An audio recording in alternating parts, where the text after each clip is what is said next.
Bismillahirrahmanirrahim. Assalamualaikum warahmatullahi wabarakatuh. Apa kabar semuanya? Semoga kalian tetap sehat, semangat, dan tetap bahagia. Bagaimana? Sudah sarapan belum? Sarapan dulu ya, biar imun kalian kuat. Sekarang kita akan mempelajari tema 2, subtema 2, pembelajaran 2. Kemarin kita telah belajar tentang cara mempertahankan kemerdekaan. Sekarang kita pelajari pembelajaran 2, yaitu tentang persatuan dan kesatuan. Ya. Kemerdekaan yang diraih oleh bangsa Indonesia tidak lepas dari makna yang terkandung dalam sila ketiga, yaitu persatuan Indonesia. Mengapa persatuan dan kesatuan penting? Apa yang akan terjadi jika negara kesatuan Republik Indonesia tidak bersatu? Ayo kita pelajari. Mari kita baca bersama ya. Meskipun Indonesia terdiri atas ribuan pulau yang membentang dari Sabang sampai Merauke dengan penduduk yang berasal dari latar belakang dan kebudayaan yang berbeda-beda, namun dengan semangat persatuan dan kerjasama, bangsa Indonesia mampu mengusir penjajah dari bumi Indonesia. Bersatu kita teguh, bercerai kita runtuh adalah semboyan yang sering kita dengungkan untuk meningkatkan semangat persatuan pada masa penjajahan. Amati gambar di bawah ini. Coba, ini apa? Anak-anak sedang bermain. Namanya permainan rangku alu. Coba. Kami berbeda namun kami bekerja sama. Matahari belum tinggi ketika Edo, Dayu, dan teman-temannya bermain di halaman sekolah. Ada yang bermain lompat karet, ada yang bermain petak jongkok, ada yang bermain congklak di selasar kelas, dan sebagian lagi ikut dalam permainan rangku alu. Edo, Dayu, Siti, Udin, Beni, dan Lani memilih ikut permainan rangku alu bersama beberapa teman lain.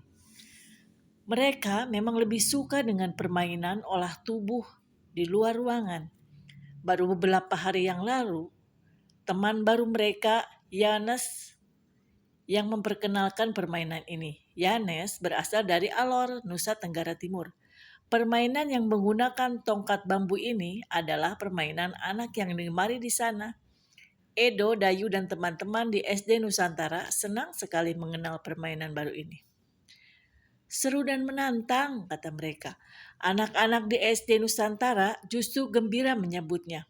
Perbedaan warna kulit, adat, kebiasaan, bahasa, atau agama tidak mereka anggap sebagai masalah. Semua akrab bermain bersama. Pernah sekali waktu ketika Edo bercanda akrab dengan Siti dan Dayu, Hendro berkomentar, "Ih Dayu, mau-maunya kamu bermain dengan Edo yang berkulit hitam. Nanti kulitmu yang putih tertular hitam loh," ejeknya. "Ah, aku tak pernah pusing dengan warna kulit, tak pernah pusing dengan asal daerah. Aku dan Siti pun berbeda.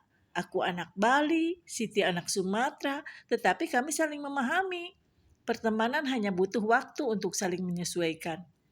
Aku pun butuh waktu untuk menyesuaikan diri denganmu, Hendra," balas Dayu tenang. Hendra pun terdiam. Sesungguhnya ia juga tidak pernah mengalami masalah dengan teman yang berbeda asal. Begitulah gambaran keseharian di SD Nusantara. Anak-anak tetap rukun, bekerja sama, dan bersatu. Walaupun mereka berbeda-beda. Wawasan mereka semakin kaya karena mengenal adat dan bahasa daerah lain. Semakin kaya dengan bermain bersama aneka permainan tradisional. Rangku alu, bentik, gobak sodor, atau cinciripit menjadi perekat yang menyenangkan.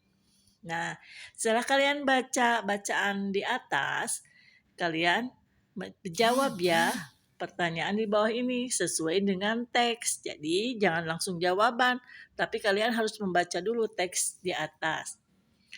Apa saja perbedaan yang kamu temukan dalam cerita di atas? Bagaimana sikap Edo dan kawan-kawan menyikapi perbedaan tersebut? Apakah perbedaan menghalangi mereka dalam melakukan kerjasama? Jelaskan ya. Apa manfaat kita peroleh ketika mampu bekerja sama dengan orang-orang berbeda? Pernahkah kamu bekerja sama dengan teman-teman yang berbeda? Berikan contoh. Bagaimana kamu menyikapi perbedaan yang ada? Jelaskan. Jelaskan manfaat kerjasama dan persatuan dalam kehidupan sehari-hari. Nah, sekarang kalian disiapkan diskusikan ya setelah kalian pelajari bagaimana siswa di SD Nusantara menjalin kerjasama dan persatuan dalam keseharian mereka. Sekarang saatnya kamu menuangkan manfaat persatuan dan kesatuan dalam kerangka Negara Kesatuan Republik Indonesia atau NKRI dalam sebuah drama.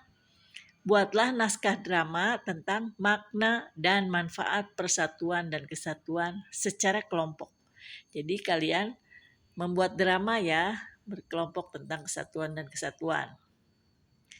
Ayo berkreasi. Tahukah kamu bahwa kerjasama dan persatuan juga penting ketika kamu menampilkan tari secara kelompok? Apakah kamu masih ingat pola lantai ketika menari? Jelaskan ya. Diskusikan jawabanmu secara kelompok dan peragakan contoh-contoh pola lantai tersebut. Sekarang kamu akan menerapkan pola lantai tersebut dalam tari indang yang berasal dari Sumatera Barat. Amati gambar dan baca penjelasannya tentang pola lantai tari indang ya. Yang pertama, tangan kiri menumpu ke tangan kanan membentuk sudut siku-siku sembari menggerakkan ujung-ujung jari agar berbunyi tuk tuk tuk ya, dilakukan bergantian selama 3 kali. Kemudian tangan kanan diayunkan ke arah kiri, kemudian posisi tangan kanan menumpu tangan kiri. Pola lantainya seperti itu ya. Jadi sejajar pola lantainya.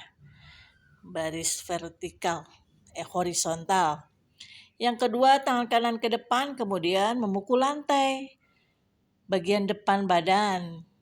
Sedangkan tangan kiri ke belakang, kemudian memukul lantai bagian belakang badan. Dilakukan secara bergantian 3 kali. Selanjutnya, tangan kanan dan kiri ditarik ke arah badan membentuk sudut siku-siku. Tangan kiri menumpu tangan kanan. Yang ketiga, gerakannya yaitu tangan kiri ke depan, kemudian memukul lantai bagian depan. Seperti itu ya, jadi diulang gerakannya. Tadi ke sebelah kanan, sekarang sebelah kiri. Terus diulang-ulang. Kemudian pada gerakan ke-6 yaitu posisi badan ke arah kanan, kedua tangan diletakkan di atas paha, tangan kanan di atas tangan kiri, kemudian pergelangan kedua tangan digerakkan. Kaki digerakkan selama 4 hitungan. Posisi badan ke arah kiri. Yang ke-7, dibalik ya, tadi sebelah kanan, kemudian sebelah kiri, dan sama ya. Diulangi gerakan tersebut sampai nomor 9. Nomor 10, posisi badan ke arah kanan, kedua tangan diletakkan di atas paha kanan. Tangan kanan di atas tangan kiri, kemudian pergelangan tangan digerakkan. Kaki digerakkan selama 4 hitungan, sama sampai gerakan ke-11. Sekarang saatnya kamu mempraktikkan pola lantai dan gerakan tari indang. Perhatikan penjelasannya dan ikuti peragaannya oleh guru. Nah, kalau secara daring, kalian bisa praktekkan atau melihat di YouTube. Tinggal diketik aja tari indang. Pasti kalian akan melihat banyak contoh-contohnya ya. Jadi kalian tinggal mencontoh ke YouTube. Tari indang biasanya ditampilkan secara berkelompok, sehingga diperlukan panggung yang luas. Panggung di sekolah memiliki panjang 4,5 meter, lebar 3,5 meter, dan luas 15,75 meter persegi. Panggung tersebut cukup menampung kelompok tari indang kelasku. Ukuran panggung di sekolah Edo dinyatakan dalam bentuk bilangan desimal. Apa yang kamu ketahui tentang bilangan desimal tersebut? Jelaskan ya. Jelaskan setiap angka yang terdapat pada bilangan tersebut.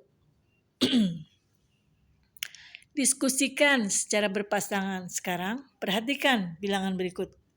4,412 atau 4,412. Dapatkah kamu menyebutkannya bilangan di atas? Bilangan di atas merupakan campuran Antara bilangan di atas merupakan campuran antara bilangan bulat dan bilangan desimal.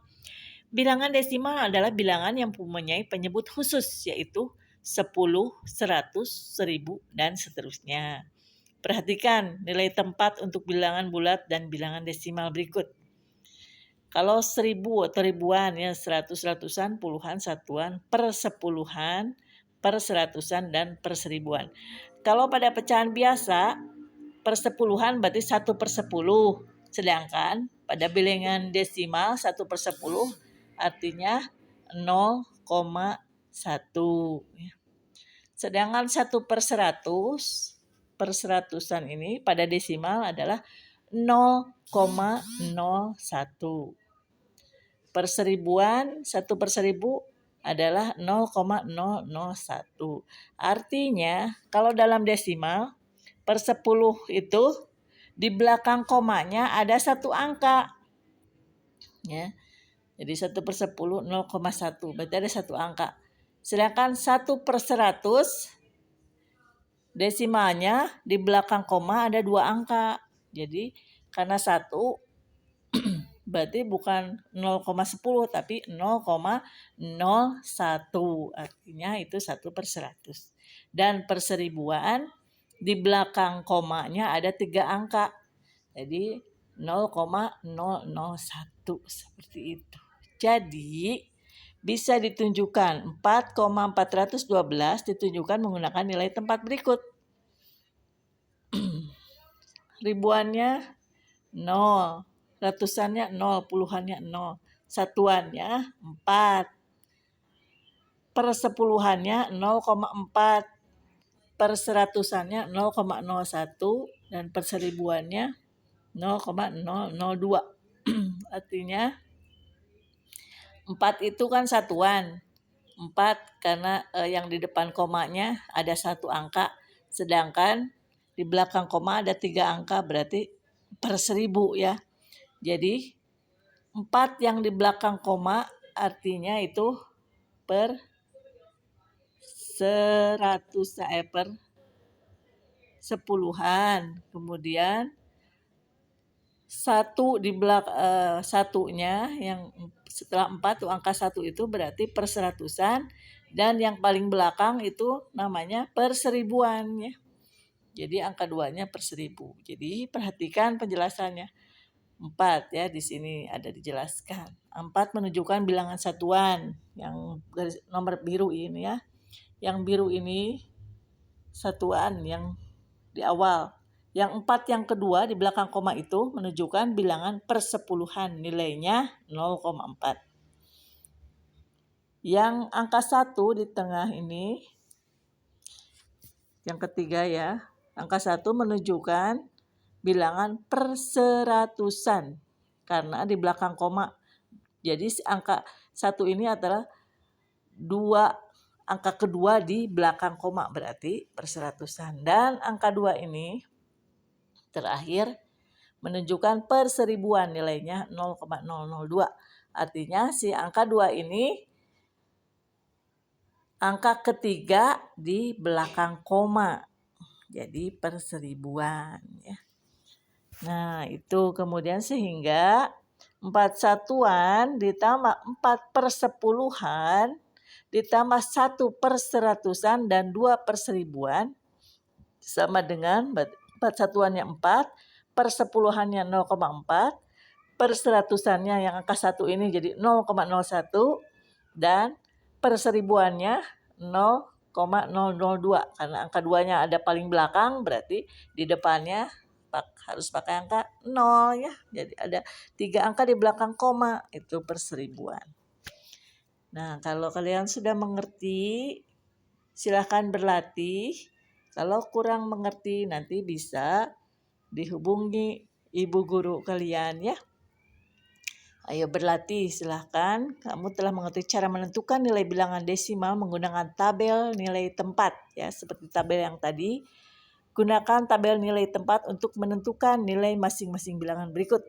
Coba seperti ini ya. Jadi kalian bisa gunakan tabel ini yang di atas. Seperti 12. Kalian bisa gunakan 3 itu apa, yang angka 6-nya apa, per 100, per 1000, per 10, seperti itu ya. Ya, kalian silahkan dipelajari dipelajari. Kalian coba berlatih ya 1-5 dengan menggunakan tabel seperti di atas. Tulis bilangan desimal sehingga perseribuan sesuai keinginanmu. Tukarkan bilangan tersebut dengan salah seorang teman. Mintalah teman tersebut untuk menentukan nilai masing-masing bilangan menggunakan tabel nilai tempat. Ya.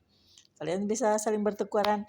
Jadi kalian membuat soal selain yang di atas, ya selain 1-5, kalian membuat soal desimal kemudian ditukarkan sama teman. Nah, teman yang mengerjakan bagaimana ya. Terus disimpulkan tentang bilangan desimal itu. Mungkin udah sampai sini ya. Udah, itu adalah pembelajaran 2 telah selesai. Sampai jumpa besok pada pembelajaran 3. Assalamualaikum warahmatullahi wabarakatuh.